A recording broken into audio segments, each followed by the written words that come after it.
Assalamualaikum warahmatullahi wabarakatuh. Hargai waktu, jangan abaikan akhiratmu. Dalam Islam, waktu adalah amal solih.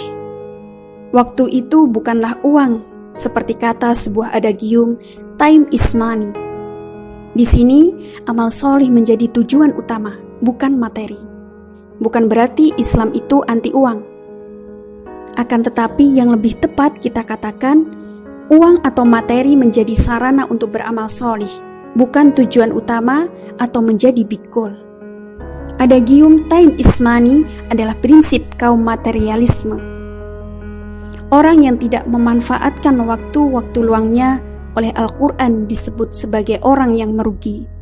Antaqula nafsun ya hasrata ala ma faradtu fi jambillahi wa in kuntu laminas sakhirin.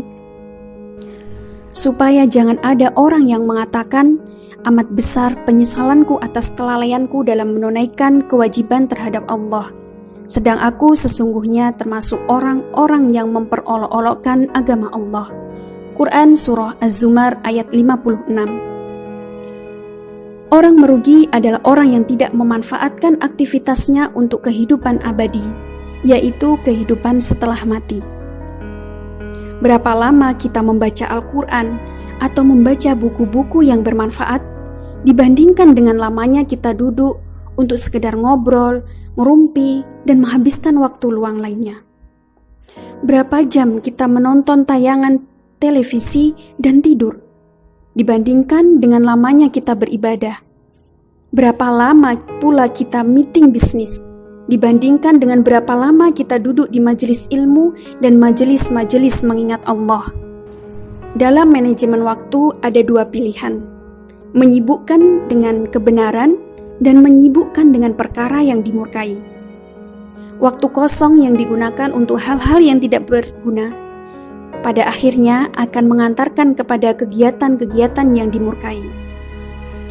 Imam Asy-Syafi'i pernah mengatakan, jika Anda tidak menyibukkan diri Anda dengan kebenaran, maka waktu akan menyibukkan Anda dengan kebatilan. Allah Subhanahu wa Ta'ala menyebutkan sifat-sifat orang yang beruntung, yaitu mereka yang mampu menjaga waktunya dengan beriman dan beramal solih. Dijelaskan dalam Quran Surah Al-Asr ayat 1 sampai dengan 3. Demi masa, sesungguhnya manusia itu benar-benar dalam kerugian, kecuali orang-orang yang beriman dan mengerjakan amal solih, serta saling menasehati supaya mentaati kebenaran dan saling menasehati supaya menetapi kesabaran.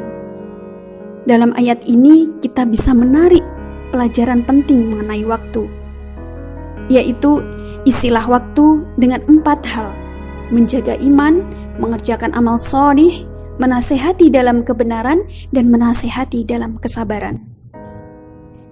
Waktu adalah amanah Allah yang diembankan kepada manusia.